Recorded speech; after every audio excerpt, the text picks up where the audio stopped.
السلام علیکم ورحمۃ اللہ وبرکاتہ۔ اور آپ سب کیسے ہیں؟ امید کرتا ہوں کہ آپ سب خیریت سے ہوں گے۔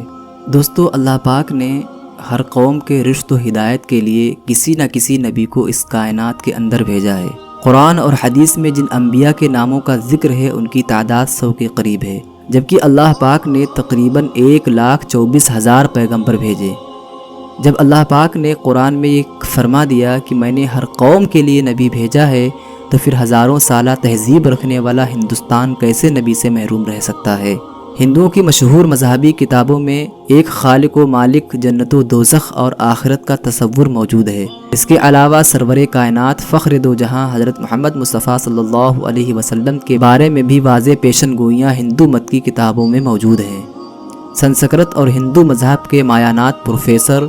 جو کہ الہ آباد یونیورسٹی بھارت میں بطور پروفیسر خدمات انجام دے رہے ہیں، انہوں نے ہندی زبان میں ایک کتاب کلکی اوتار اور محمد صاحب کے نام سے لکھ کر بھارت میں تہلکہ مچا دیا، جس کا بہت سی زبانوں میں ترجمہ بھی کیا جا چکا ہے، جبکہ ہندوؤں کے بڑے بڑے پنڈت بھی اس کتاب کو جھوٹا ثابت نہیں کر پائے۔ اس کتاب میں لیکھک نے ان تمام پیشن گوئیوں کو یکجا کر دیا ہے جو کہ ہندوؤں کے مقدس کتاب میں اللہ کے آخری نبی حضرت محمد صلی اللہ علیہ وسلم کے بارے میں لکھی ہوئی ہیں۔ دوستو، ہندوؤں کا یہ عقیدہ ہے کہ برائیوں کے خاتمے کے لیے 10 اوتاروں یعنی پیغمبروں کو اس دنیا میں آنا ہے، جن میں سے 9 پچھلے 3 یگ یعنی ادوار میں آ چکے ہیں، اور اب آخری دور یعنی کل یگ میں کلکی اوتار یعنی آخری نبی کو آنا ہے۔ جبکہ ہندوؤں کا یہ بھی ماننا ہے کہ یہ کل یگ کئی ہزاروں سال پہلے شروع ہو چکا ہے اور دنیا کے تباہ ہونے تک یہی دور رہے گا۔ اس لیے ہندو اب کلکی اوتار یا آخری مسیحے کے منتظر ہیں، جس کی خبر ان کی تمام مقدس کتابوں میں مذکور ہیں۔ ہندوؤں کی جانی مانی کتاب بھگوت پران میں لکھا ہے کہ کلیگ یعنی آخری دور کا ایک بڑا حصہ گزر چکا ہے۔ یہی وہ دور ہے جس میں بھگوان کو آخری اور طاقتور اوتار کو بھیجنا ہے۔ دوستو، یہ یاد رہے کہ پیغمبر اور اوتار ہم معنی الفاظ ہیں جن کا تصور ہندو مذہب میں موجود ہے۔ بھگوت پران کے اشلوک میں کلکی اوتار یعنی آخری پیغمبر کی پیدائش، خاندان اور والد کے بارے میں کچھ یوں لکھا ہے کہ وہ کلکی وشنو یش کے گھر شمبل کے مقام پر بڑے پروہت کے خاندان میں پیدا ہوں گے۔ دوستو، اس پیشن گوئی کے مطابق کلکی اوتار یعنی آخری نبی جہاں پیدا ہوں گے، اس کا نام شمبل ہوگا۔ ڈاکٹر وید پرکاش اپنی شہرت یافتہ کتاب کلکی اوتار محمد صاحب کے صفحہ نمبر 29 پر لکھتے ہیں کہ سنسکرت زبان میں لفظ شمبل کو 3 معنوں میں لکھا جا سکتا ہے۔ پہلا یہ کہ شمبل کا معنی امن کی جگہ، دوسرا یہ کہ وہ مقام جو پانی کے قریب ہو،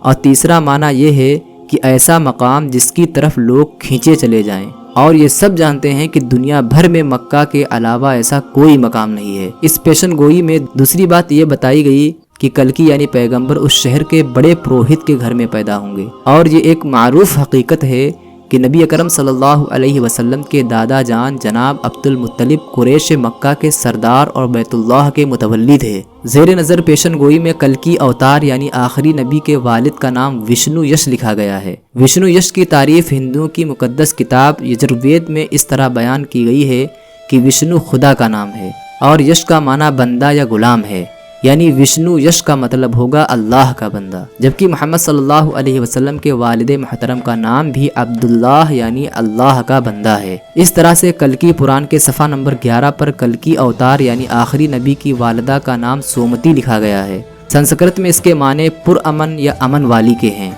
جبکہ حضرت محمد صلی اللہ علیہ وسلم کی والدہ کا نام بھی آمنہ یعنی امن والی ہے۔ اسی طرح کلکی پران میں کلکی اوتار یعنی آخری نبی کی تاریخی پیدائش کا یوں ذکر کیا گیا ہے کہ وہ چاند کے مہینے کے ماگھ کی 12 تاریخ کو پیدا ہوں گے۔ مہابھارت میں کلکی اوتار یعنی آخری نبی کی 8 خصوصیات یعنی آخری رہبر دیودار یعنی خدائی گھوڑے پر سواری کرے گا،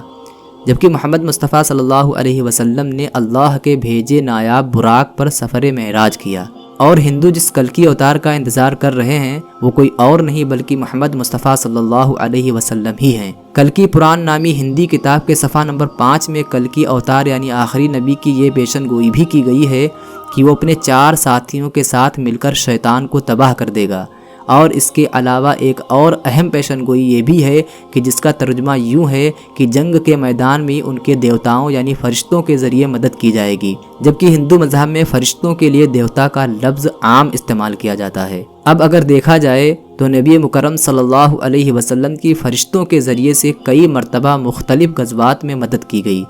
جس کا ذکر قرآن مجید میں بھی مذکور ہے۔ دوستو، محمد عربی صلی اللہ علیہ وسلم وہ ہستی ہیں جن کے بارے میں قدیم مذاہب کے ماننے والوں کو خود ان کی مذہبی کتابوں میں کھلی پیشن گوئیاں اور خوشخبریاں مل جائیں گی، اور پوری انسانیت کے لیے مسلمہ لیڈر کی حیثیت سے تسلیم کرنے کی ہدایت جاری کی جا چکی ہے۔ نبی کرم صلی اللہ علیہ وسلم کی شخصیت ان کے لیے ہرگز اجنبی نہیں ہے، بشرطے کہ وہ اپنے مذہبی کتابوں کی ان گواہیوں سے پوری طرح سے واقف ہوں، اور تمام مذاہب کی مقدس کتابوں میں من و عن ان کی آمد کی پیشن گوئیاں صاف الفاظ میں درج ہیں۔ ہندوؤں کی مقدس کتابیں جس کلکی اوتار کی آمد کی دہائی دے رہی ہیں وہ کوئی اور نہیں بلکہ محمد صلی اللہ علیہ وسلم ہی ہیں،